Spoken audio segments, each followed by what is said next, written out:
নমস্কার। তোমাকে কিছু বলছি না। নমস্কার। আমাদের এই ইন্টারভিউটার আজকে বিষয়বস্তু হচ্ছে একজন সিএসআর এর আত্মকথা। একজন দুঃখী ব্যাধি সিএসআর কল সেন্টারের সমস্যায় জর্জরিত, তার দুঃখ কষ্ট নিয়ে আমাদের আজকে সিএসআর আত্মকথা। আসুন পরিচয় করিয়ে দিই। আপনার নাম? নমস্কার, আমি কৌশিক। আত্মকথা বলতে আমরা সাধারণত জানি যে আমাদের জীবনে চলাকালীন প্রত্যেক দিনের ঘটনা। না, আপনি আপনি আপনার কল সেন্টারে এক্সপিরিয়েন্স শেয়ার করুন। আপনার ওই জীবনের দুঃখের কথা কি শুনতে যাচ্ছে না? কল সেন্টার এক্সপিরিয়েন্স বলতে আমি এক টাইম কল সেন্টারে আসার একটা মনের মধ্যে খুব ভাবনা ছিল যে আমি কল সেন্টারে কাজ করবো, 1000 জন মেয়ের মাঝে, মেয়ের পাশে বসবো, তাদের সাথে জানি তাদের সাথে জানি হাত দিয়ে আর কি মারবো, জড়িয়ে ধরে আর কি, মানে এগুলো একটা ফ্যাশন থাকবে। আপনি যে অফ ক্যামেরায় দুধ টেপার কথা বলছেন ওটা একটু বলুন। কোথায়? এটা অন দ্য ক্যামেরা, অফ ক্যামেরায় যে আপনি আপনাকে ভেতরে হাত ফাত দিকে সব টেপাটিপির কথা বলছেন, ওটা একটু বলুন। হ্যাঁ, ওইটাই বলতে গেলে আমি মাঝে মাঝে মেয়েদের বাথরুমে, আমাদের ছেলেদের বাথরুম আর মেয়েদের বাথরুমে অ্যাটাচ থাকতো, তো মাঝে মাঝে মেয়েদের বাথরুমে দরজা দিয়ে লক লাগাতে ভুলে যেত, তো আমি দরজা ফাঁক করে দেখতাম ওরা বসে আছে না দাঁড়িয়ে আছে। এটা যদি খুব প্রাইভেট কথা, তো আমি কথাটা, আমি যেহেতু দর্শক বন্ধুদের মাঝে আছি, আজ আমি সবার সাথে এই কথাটা শেয়ার করতে চাই। মাঝে মাঝে আমার একটা বেস্ট ফ্রেন্ড ছিল, তার সঙ্গে মাঝে মাঝে কথা বলতে গিয়ে তার মাঝে মাঝে মায়ের দুটোতে হাত লেগে যেত, তো এটা স্বাভাবিক ছিল, কারণ ও কিছু মনে করতো না। এটা নরমালি স্বাভাবিক, মানে বন্ধুরা তো এই জন্যই হয়, হ্যাঁ, সুখে দুঃখে কাজে আসার জন্য। কাজ করার মেন উদ্দেশ্য হচ্ছে আমাদের এটাই যে মেয়েদের সাথে কিভাবে মজা লোটাই, ঠিক আছে? আর মজা লুটতে গেলে তো অনেক সময় অনেক কিছু করতে হয়, সেটা তো আপনাদের জানা আছে আশা করি।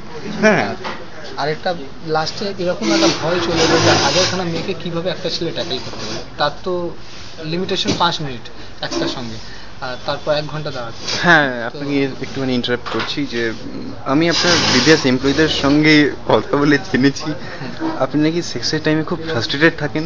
আপনার যে ফিমেল কলিগরা বলে, তারা বলেছে। না, ফ্রাস্ট্রেটেড আমি ঠিক এরকম বলবো না, ফ্রাস্ট্রেটেড বলবো না, অ্যাকচুয়ালি এরকম হয়ে যায় যে একটা মেয়ের সাথে যদি আপনি থাকেন তাহলে আপনি টোটালি সেক্সটাকে এনজয় করতে পারেন, কিন্তু 10টা মেয়ে একসাথে আপনার উপর ঝাঁপিয়ে পড়ে, তখন অবভিয়াসলি আপনি ফার্স্ট্রেট হয়ে যাবেন, এই মাটা সুন্দর, কাকে ধরে কাকে ছাড়বেন, কাকে ছাড়বেন কাকে ধরবেন, ঠিক এরকম ব্যাপারটা এসে যায় তখন সবার সামনে। তো এটা যদি ওরা ফার্স্ট্রেটেড হিসেবে ধরে, তো সেখানে আমার তো কোনো কিছু করার নেই, বুঝতেই পারছেন। আপনার কাছে জানতে চাইবো যে আপনার এই যে আপনি একটা বন্ধুকে নিয়ে এসছেন, আপনার জিগরি আর ল্যাংটো বয়সের বন্ধু, সে কতটা এই ব্যাপারে আপনার সঙ্গে থাকে আর কি? বুঝতে পেরেছি আপনি কোশ্চেনটি কি বলতে। অ্যাকচুয়ালি তাকে এখন আমি কোনো প্র্যাকটিক্যালি আইডিয়া দিইনি, মানে প্র্যাকটিক্যালি নলেজ এখনো তার আসেনি, সে নেই, জানেই না সে কি করে করতে হয়, এখনো কিছু করতে জানে না। বলবো না যে ও ধনটা দাঁড়ায় না, এটা আমি একবারও বলবো না। অ্যাকচুয়ালি আমি সেটাই বলতে যাচ্ছি যে ও যখন বসে, আমি যখন কোনো মেয়ের সাথে কোনো শারীরিক সম্পর্কে বিলক্ত থাকি, মানে ইনভলভ থাকি, তখন ও জাস্ট পাশে বসে দেখে, আর ধরুন মালটা বাইরেতে ফেলার সময় যদি 19-20 জায়গায় পড়ে যায়, তো শর্ট করে একটা রুমাল দিয়ে পুরো মালটা পরিষ্কার করে, এখন ওকে ওই দায়িত্বে রেখেছে। পরবর্তীকালে আমার জায়গাটা নিতে পারবে কিনা সেটাও ট্যালেন্টের উপর ডিপেন্ড করে অবভিয়াসলি। এখন আপনার ওর উপরে সন্দেহ আছে?